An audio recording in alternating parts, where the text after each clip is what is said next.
Hey everybody, my name is Roger Rants, and I'm the biggest Kendrick Lamar fan that you will ever find. I talk about Kendrick Lamar way too much. I find this man wholly interesting. I find him probably the greatest artist of our generation right now. I think he's so influential. He is for sure the best storyteller. He is able to convey a cinematic-like story through an album and a masterpiece. He has really brought back the art of creating an album in hip-hop, and he is for sure a contender of one of the greatest of all times in terms of the hip-hop legends. He is up there. I think he's better than Tupac and Biggie, and I know that's a very controversial statement, but I fully believe it, and I'm confident when I say that. So I just want to say that going into this album, as you know, you can hear me, hear my words, hear my voice, very much in love with this man.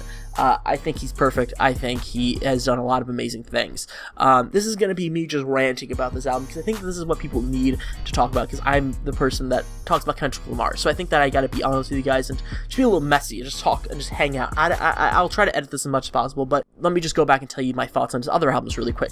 I think Section 80 is a solid 8.5. I think it's a great album. I think it has some great storytelling on it. I don't think some of the songs really mesh together in terms of the storyline. I think some of them a bit too poppy, but that's just my opinion. I don't really like Rigor Mortis. I know a lot of people love that song. Good song. Doesn't work in the album.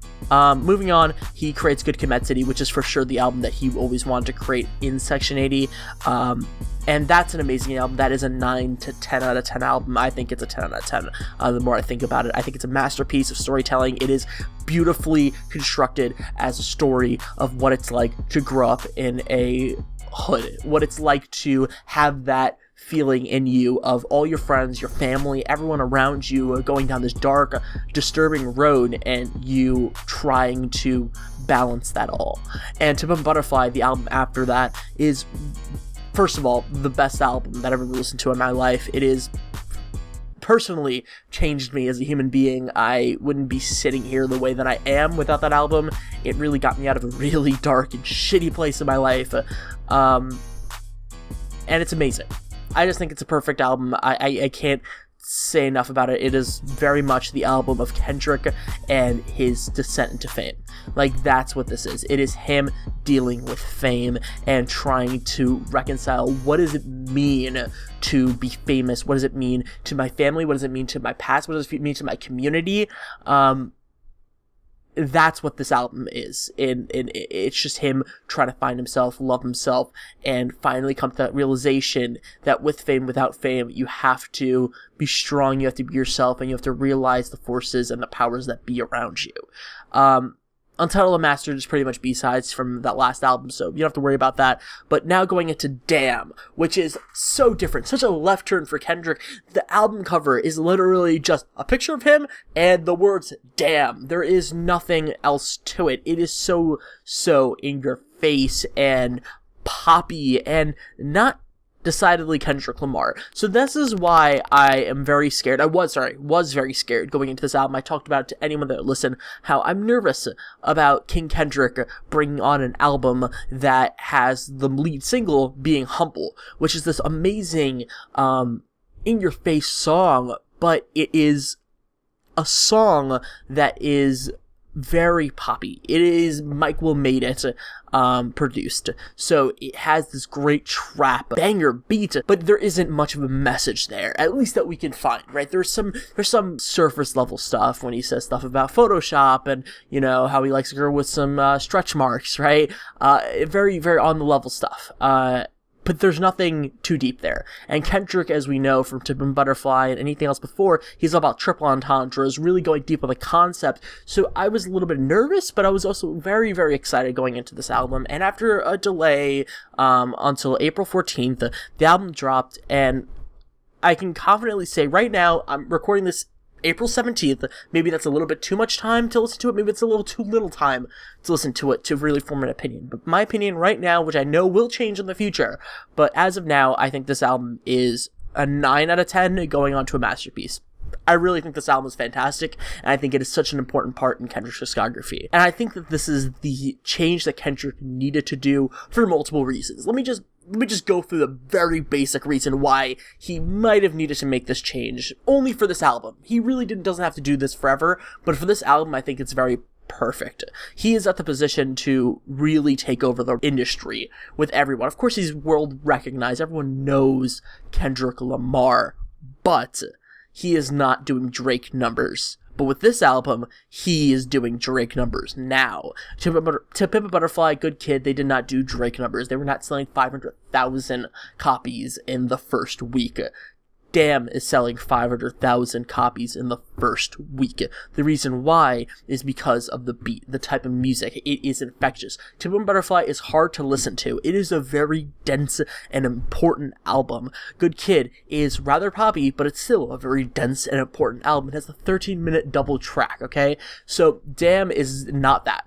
Its lead single is Humble, a song that is a banger. The second track on the album, the first real track on Damn, is a banger. It is very, very focused on being in your face. Good, because Kendrick is going to make a lot of money, and he's going to finally have that piece of paper where he's like, hey, guys, Drake, everyone else, I have hits. I can do the best. I can do it better than everyone else. I can rap better, I can do all these things better, but also, I can sell better than all of you guys. That's important for him to be looked back at in his legacy, as someone influential, someone important, someone that is clearly one of the greatest of all times. Just from a very simple level.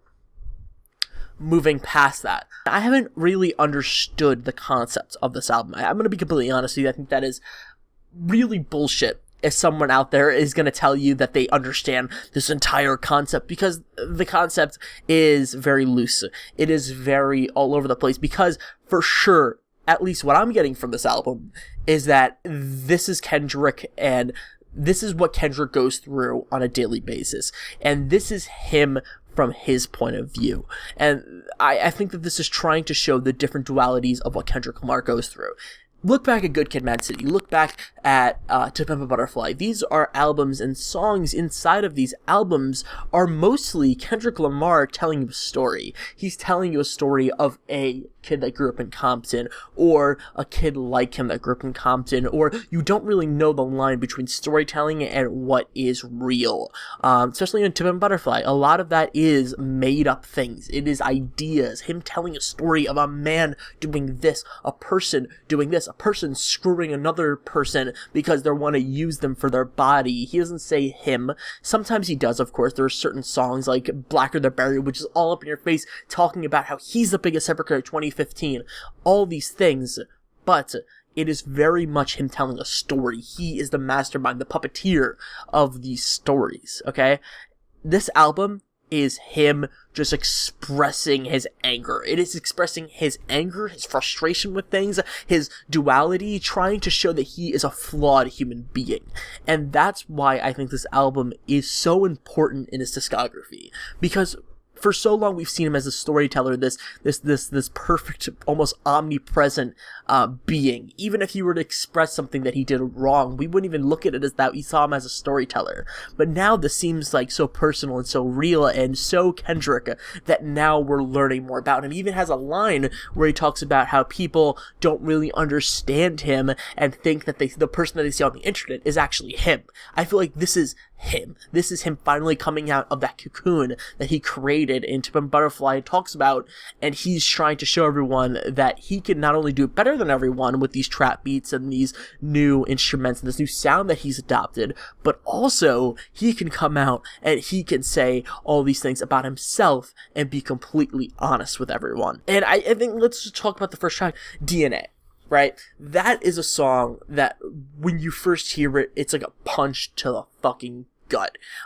It's a song where he is cementing that he was born with a position of power. He was born, inside of him has always been greatness. And that is such a very baseline, not a Kendrick thing to do. You never see Kendrick saying, really, that he's the greatest of all time for an entire song. He has a line here and there, King Kunta here and there, right? Like, he has a few lines where he's like, I'm the greatest, but he's never cemented it in so many songs ever before. And especially in DNA, first of all, with this banger and the switch up, like, it is a masterfully crafted song. But when you move past that, let's go into Element. Element is the song that is just melodic and beautiful, has a banger part to it, but it also is infectious.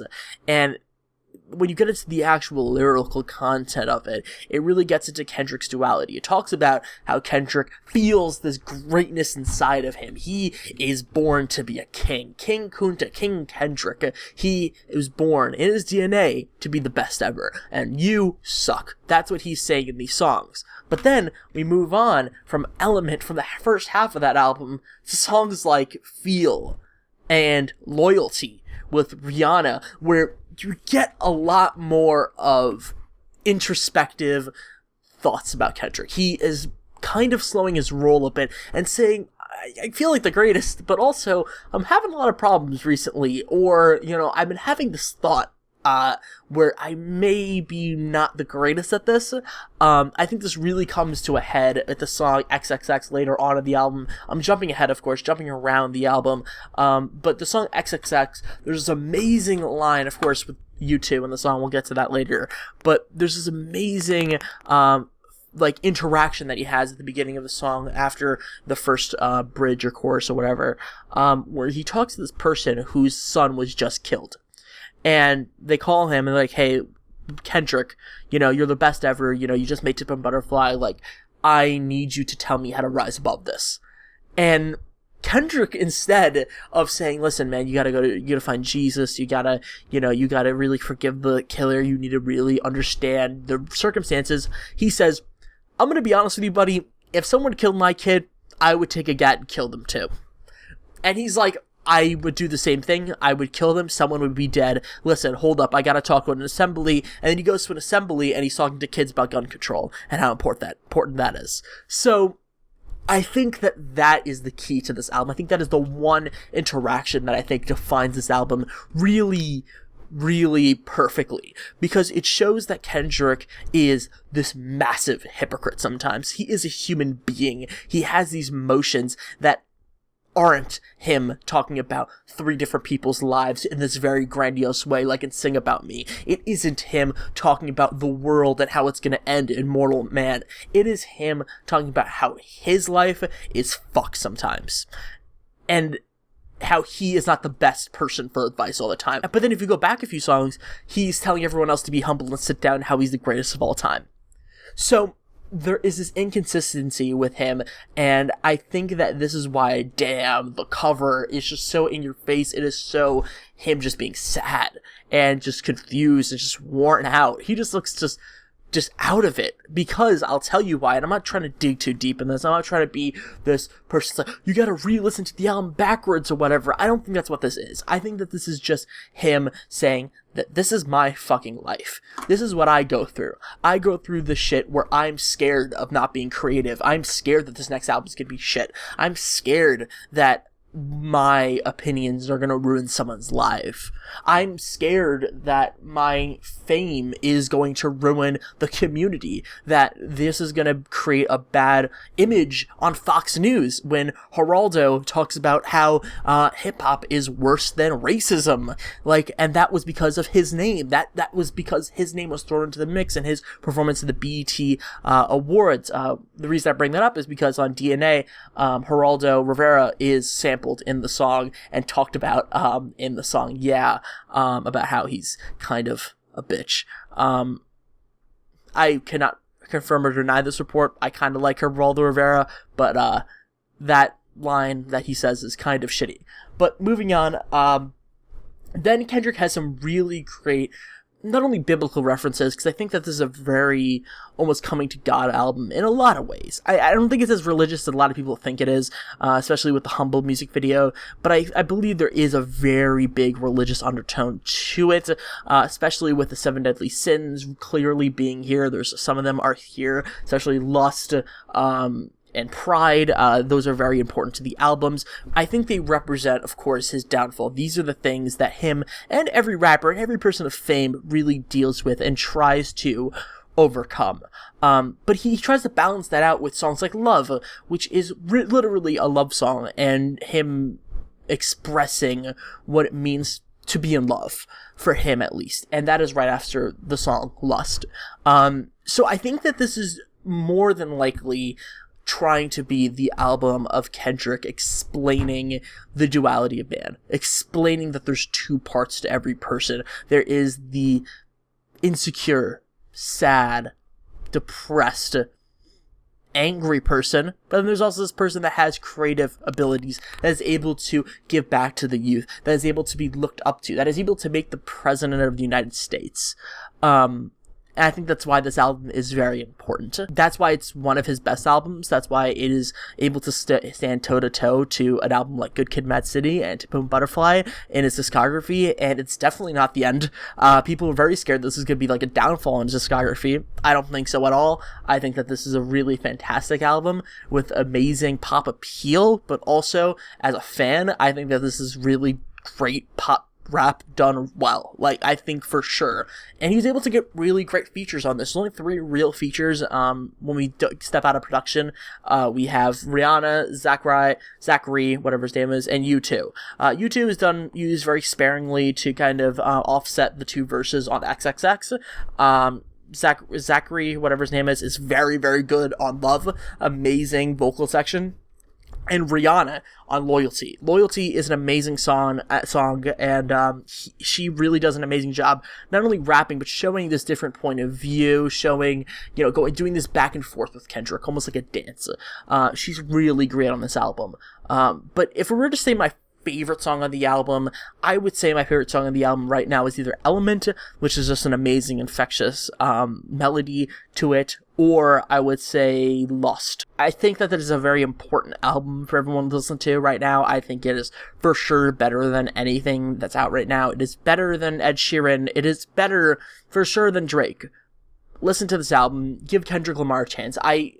This is a gaming channel. This is supposed to be a gaming channel at least, but I can't go another day without talking about something with Kendrick Lamar. Kendrick Lamar changed my life. I think this album is fantastic. Of course, I'm a fanboy. Of course, I'm going to have some biases, but I feel like this is an amazing album that has only gotten better with my listens, and I've listened to it a lot. So I really hope you like this talk. I know it's super rambly. I apologize. I know it's really long too, but I hope you like it. And if you did, leave a like, subscribe, do all that stuff, share it with your friends. I appreciate it all. Next time I rant about something. Bye-bye.